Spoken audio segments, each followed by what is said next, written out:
Coba lihat ibu-ibu. Bahkan ibu majelis taklim sendiri banyak sekarang yang merendahkan derajatnya. Dengan cara apa? Coba kita lihat. Olahraga lah dia. Ustadz, olahraga haram? Tidak. Ibu-ibu olahraga sunnah. Sehat supaya kuat ngurus anak. Tapi jangan campur laki perempuan. Ini depan kantor bupati. Laki-laki perempuan campur. Perempuan di depan, laki-laki di belakang. Perempuan bajunya sempit, jilbabnya sempit, roknya sempit. Bapak-bapak di belakang. Majulah ini ibu-ibu. 1, 2. Bapak di belakang. 3. Mana ndak hilang hafalan?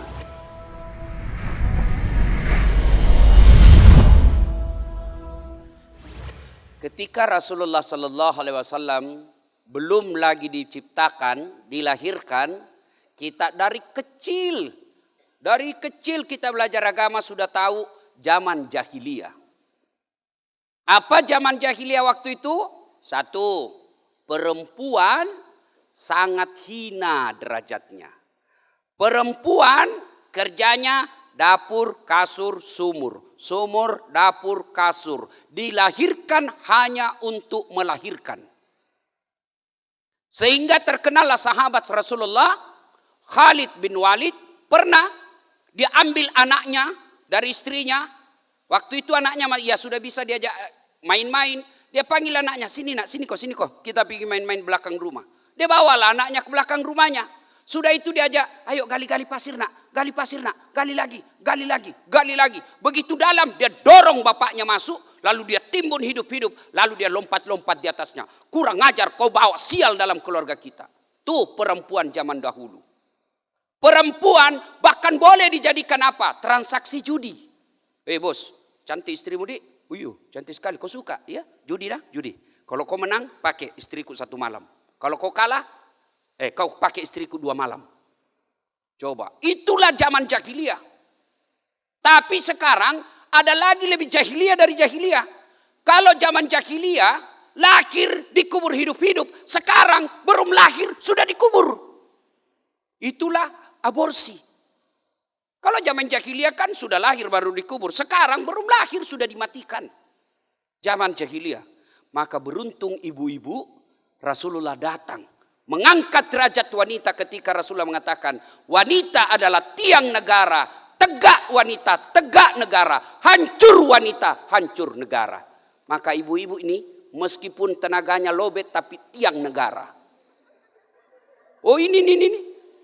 Dia bisa.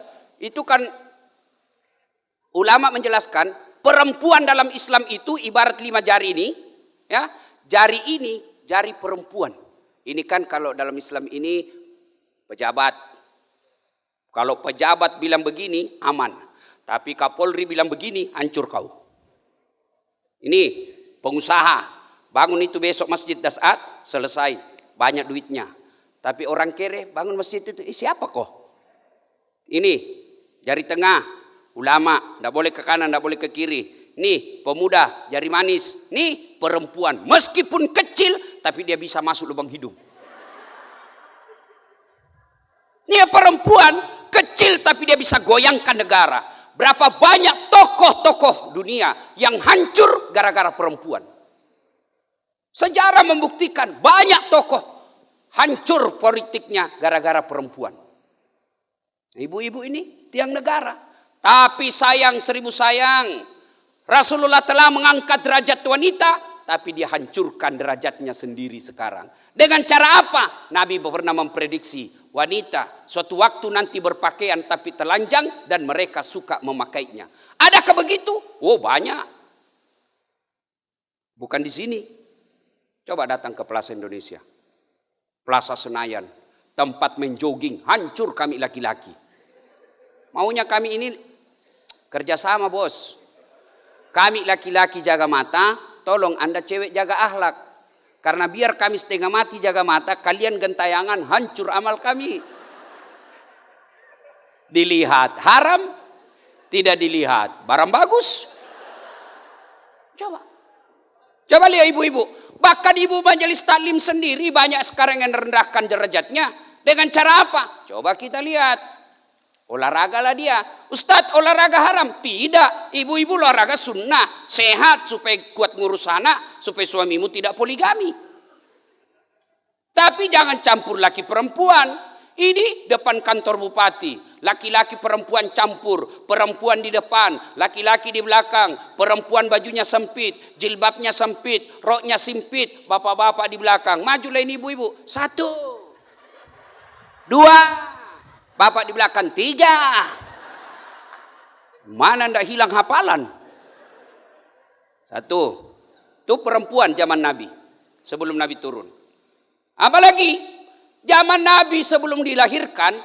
Orang-orang Arab minimal 4 tuhannya. Latta, Manat, Uzza, Hubal. 4 tuhannya. Yang paling kaya dia bikin tuhannya dari apa? Emas. Bawanya sedikit, perak. Bawanya lagi, kayu. Yang paling miskin, tepung terigu. Dia bikin kepalanya, dia bikin tangannya, dia bikin kakinya. Selesai dia sembah, lapar dia. Dia lihat Tuhannya. Sudah dia bilang, Tuhan, maafkan saya sudah sembah kau. Tapi saling pengertian Tuhan. Saya lapar Tuhan. Dia tutup matanya sebelah. Tuhan, dia ambil tangannya, dia makan. Belum kenyang, dia ambil kakinya, dia makan. Belum juga selesai laparnya, dia makan kepalanya Tuhannya. Sadis-sadisnya bangsa Indonesia sampai detik ini belum ada yang makan Tuhannya. Tapi zaman jahiliyah Tuhannya dia makan. Coba, alhamdulillah. Rasulullah datang menjelaskan. Kul huwallahu ahad. 1 Tuhan. Jangan sembah kecuali Allah. Makanya Nabi ketika kumpulkan orang-orang Arab waktu itu. Ayuhan nas, wahai manusia. Jangan sembah kecuali Allah. Hanya Tuhan 1. La ilaha illallah. Tiada Tuhan selain Allah. Datang Abu Jahal. Muhammad, gila kok. Apa? Kita saja sekarang 4 Tuhan, ekonomi susah. Kamu datang lagi ajarkan 1 Tuhan. Tidak nampak pula. Apa kau tidak gila? Coba, betul apa beratnya perjuangan Rasulullah. Tapi alhamdulillah, pada zaman itu, 4 Tuhan mereka yakini. Nampak pula bisa dibikin. Datang Rasulullah, la ilaha illallah. Tiada Tuhan selain Allah. Hanya 1 Tuhan, tak nampak pula. Tapi alhamdulillah, berhasil mengislamkan kota Mekah waktu itu. Apalagi, zaman itu, khamar, arak, bukan diminum, dimandi. Pelajaran dakwah buat kita soal khamar ini. Metode dakwah Al-Quran. Coba lihat Al-Quran. Zaman itu orang-orang Arab bukan cuma diminum, dia mandi itu khamar.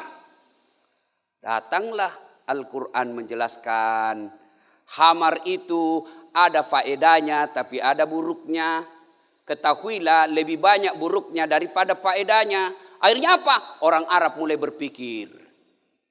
Lama turun tahap kedua. La taqrabuz zalata wa antum sukara. Jangan kau dekati solat ketika kau dalam keadaan mabuk. Artinya 5 kali solat, 5 kali tidak boleh mabuk. Makin jauh, makin jauh, makin jauh.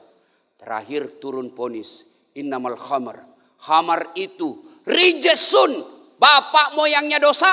Min amalis syaitan. Perbuatan syaitan. Jauhi agar kamu termasuk orang-orang beruntung. Inti ayat ini. Kita semua mubalik. Belajar metode dakwah dari Quran.